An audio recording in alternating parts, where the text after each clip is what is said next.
नमस्कार दोस्तों, आपका स्वागत है हमारे YouTube channel learning point with Abhishek sir में। यहाँ आपको मिलता है डेली न्यूज़पेपर का डिक्टेशन। इसलिए अगर आप हमारे चैनल पर पहली बार आए हैं तो चैनल को सब्सक्राइब कीजिए, वीडियो को लाइक कीजिए और अंत में कमेंट करके ज़रूर बताइए कि आपको ये डिक्टेशन कैसा लगा। Ready, start. बंदी के दूसरे चरण में कुछ व्यावसायिक गतिविधियों को सशर्त छूट मिलने से रोजगार का संकट झेल रहे कुछ लोगों को निस्संदेह राहत मिलेगी।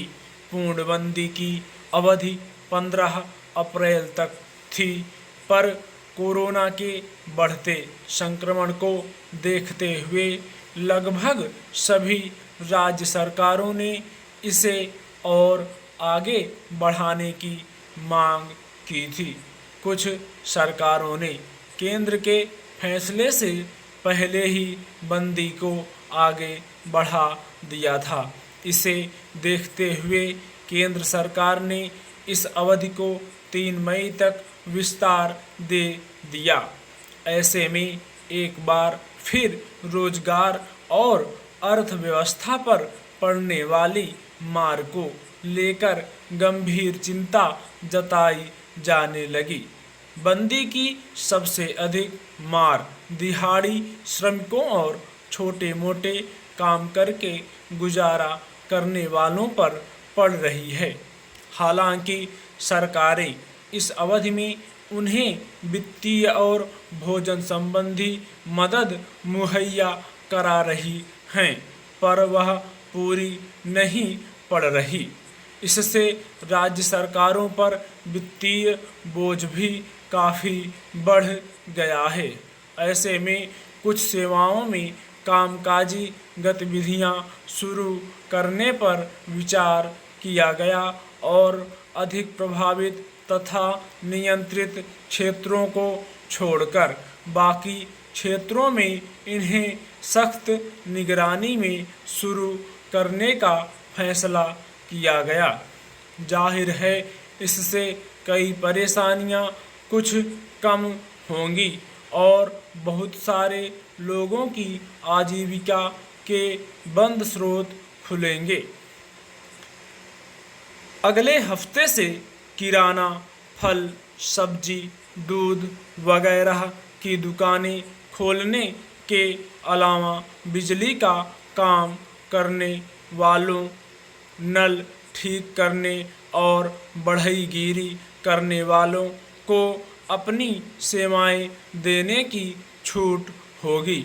इसके अलावा ट्रकों की मरम्मत, राजमार्गों पर चलने वाले ढाबों, दवा बनाने वाली कंपनियों, विशेष आर्थिक क्षेत्र के उद्योगों आदि में काम की छूट होगी।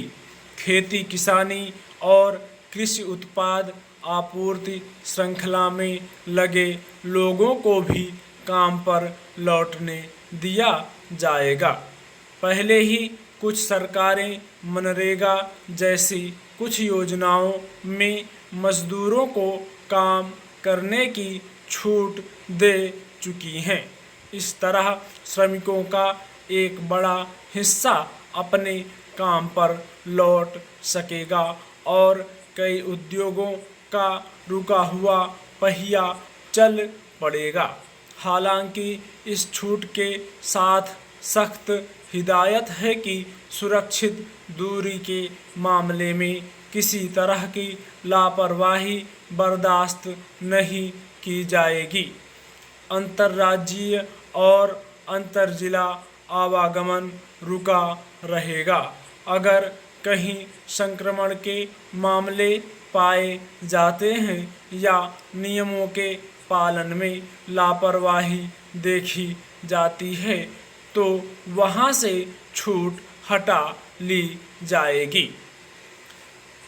यह सही है कि लोगों की आजीविका के स्रोतों को फिर से खोलना जरूरी है, पर इसका यह अर्थ कतई नहीं लगाया जाना चाहिए कि लोगों का जीवन संकट में डालकर रोजगार के अवसर उपलब्ध कराए जाएं।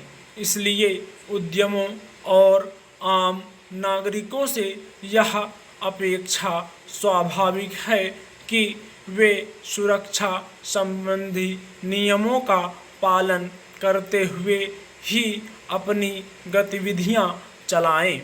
इसलिए सरकार के इस निर्देश का पालन अपेक्षित है कि वे जिन श्रमिकों से काम लें उनके लिए कारखाना परिसर के आसपास ही रहने की व्यवस्था करें।